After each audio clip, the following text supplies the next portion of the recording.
I completed the most recent dungeon, Warlord's Ruin, solo without dying, and I'm going to show you my build along with some tips and tricks that can help you. So the build that I currently use was a Strand Titan, using various weapons such as Xylo's Bane, 1-2 Punch Shotgun, Leviathan's Breath, and Briar's Contempt. Going into some of my artifacts and fragments, rocking the grapple grenade is going to help me do a lot of damage to the boss, especially against smaller enemies where I can make them explode and create a tangle. Our first aspect is going to be Banner of War, which defeating a target with a melee attack finisher or a sword grants Banner of War that pulses energy with healing and increases melee and sword damage, which is absolutely broken still even though they nerfed it. Targets defeated by you or nearby allies charge the banner, increasing the speed of its pulses. This can be stacked all the way up to 4.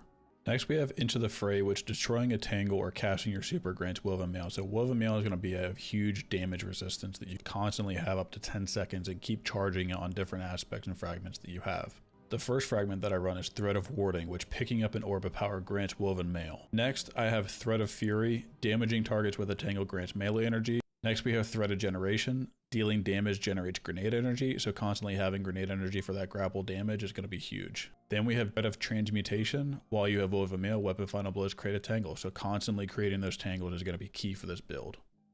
So the first thing you want to see me do here is instantly get a powered melee kill to create a tangle, and then throw it immediately at the ground near you to explode the enemies and grant Woven Mail. Here you can see with those kills that I just generated, I have Banner War ×4 and Woven Mail at 8 seconds. So once again, always using those tangles to throw at the enemies and make them explode, and generating new ones is going to make you heal so much faster and give you really good damage resistance.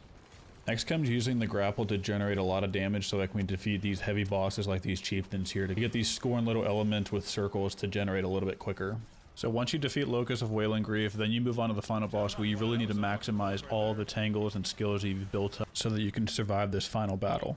So from here, all it is just rinse and repeat, getting kills with melees, generating tangles, and just generating that Woven Mail and Banner Award stacking so that you can survive this fight and get to the final stand. And there you have it, guys. That's how I completed the Warlord's Ruin solo flawlessly. If you guys enjoyed this video, please throw me a follow on TikTok and on Twitch, and come check me out.